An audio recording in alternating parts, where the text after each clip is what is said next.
दोस्तों, बहुत समय पहले की बात है। गांव धनपुर में एक गरीब और अनाथ लड़का रहता था। उसका नाम राजू था। माता पिता की मृत्यु के बाद राजू के पास ना कोई घर था, ना कोई सहारा। वह छोटे मोटे काम करके किसी तरह अपना पेट भरता। कभी वह किसी के खेत से घास काटता तो कभी किसी की भैंस चराता। लोग उसे काम के बदले खाने के लिए कुछ रोटियां दे देते और यही उसका गुजारा था। रात को वह गांव के पुराने मंदिर के बाहर सो जाता।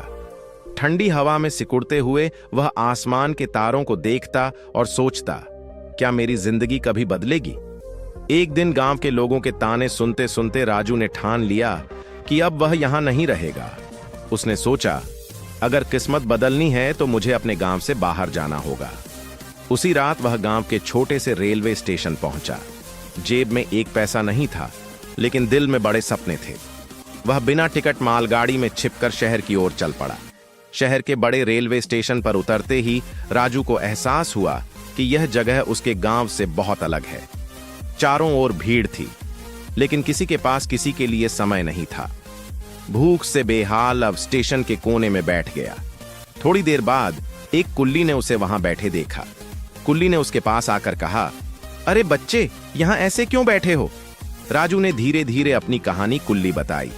कुल्ली ने उसे सहानुभूति भरी नजरों से देखा और कहा, बेटा, इस शहर में कोई तुम्हें मुफ्त में कुछ नहीं देगा। अगर जीना है तो मेहनत करनी होगी। दुनिया में मेहनत करने वालों की ही कद्र होती है। राजू ने धीरे से पूछा, लेकिन मैं क्या कर सकता हूं? मेरे पास ना पैसा है, ना कोई काम। कुली मुस्कुराया और बोला, तुम भी कुली का काम क्यों नहीं करते? यहां हर कोई अपनी किस्मत खुद बनाता है। भगवान भी उसी की मदद करता है जो खुद अपनी मदद करता है। कुल्ली की बात मानकर अगले दिन से राजू ने कुली का काम शुरू कर दिया। वह यात्रियों का सामान ढोता और बदले में पैसे कमाने लगा। दिन भर काम करने के बाद वह रात को स्टेशन के एक कोने में सो जाता। ठंड और भूख अब भी थी, लेकिन उसके हौसले मजबूत थे। एक दिन एक ट्रेन से एक व्यापारी उतरा। वह सफेद धोती कुर्ता पहने हुए एक सम्मानित व्यक्ति लग रहा था। राजू ने दौड़कर उसके पास जाकर कहा, साहब, आपका सामान उठाऊं? व्यापारी ने उसे देखा और कहा, तुम बहुत छोटे हो, ये काम क्यों करते हो? तुम्हारी उम्र तो खेलने कूदने की है। राजू ने उसकी बात सुनकर धीरे धीरे अपनी कहानी सुनाई। उसने बताया कि वह अनाथ है और अपनी मेहनत से अपनी किस्मत बदलना चाहता है। उसने कहा, साहब, मैंने सीख लिया है कि जिंदगी में बिना मेहनत के कुछ नहीं मिलता। व्यापारी, जिसका नाम राम दयाल था, उसकी बातों और हिम्मत से प्रभावित हुए। उन्होंने कहा, बेटा, मैं तुम्हारी मेहनत और लगन की सराहना करता हूं। मेरा पास में एक कपड़ों का गोदाम है। अगर तुम काम करना चाहते हो तो मेरे साथ चलो। मैं तुम्हें अच्छा काम और पैसा दूंगा। व्यापारी की बात सुनकर राजू की आंखों में खुशी के आंसू थे। उसने हाथ जोड़कर कहा, साहब, आपने मेरी जिंदगी बदल दी। रामदयाल मुस्कुराए और बोले, यह तुम्हारी मेहनत का फल है बेटा। हो सकता है भगवान ने मुझे तुम्हारी मदद के लिए भेजा है। राजू व्यापारी के साथ अब गोदाम में काम करने लगा। वह कपड़ों की पैकिंग करता, ग्राहकों से डील करता और हर काम ईमानदारी से करता। उसकी मेहनत और लगन देखकर रामदयाल बहुत खुश हुए। कुछ सालों में राजू ने गोदाम के हर काम में महारत हासिल कर ली। अब उसकी उम्र 25 साल की हो चुकी थी। उधर रामदयाल 60 साल के हो गए थे। एक दिन उन्होंने राजू से कहा, बेटा, अब तुम अपने काम में माहिर हो गए हो। अब समय आ गया है कि तुम खुद का व्यापार शुरू करो। मैं तुम्हारी मदद करूंगा।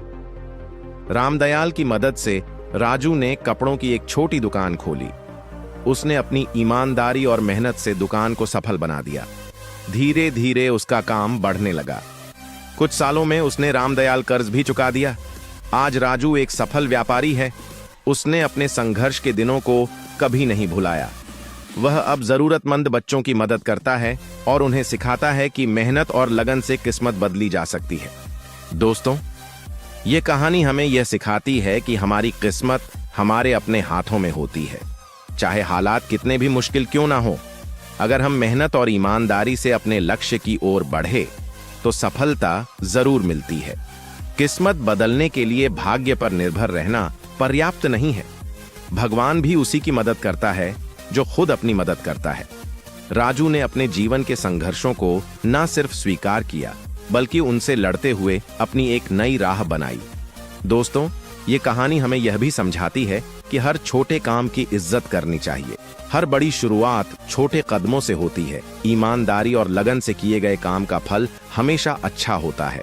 साथ ही सबसे महत्वपूर्ण बात, जब आपके जीवन में कोई सहारा ना हो तब भी अपने हौसले को टूटने मत दीजिए। यही हौसला आपकी सबसे बड़ी ताकत बनता है। याद रखिए, आपकी मेहनत आपकी तकदीर का सबसे बड़ा हथियार है।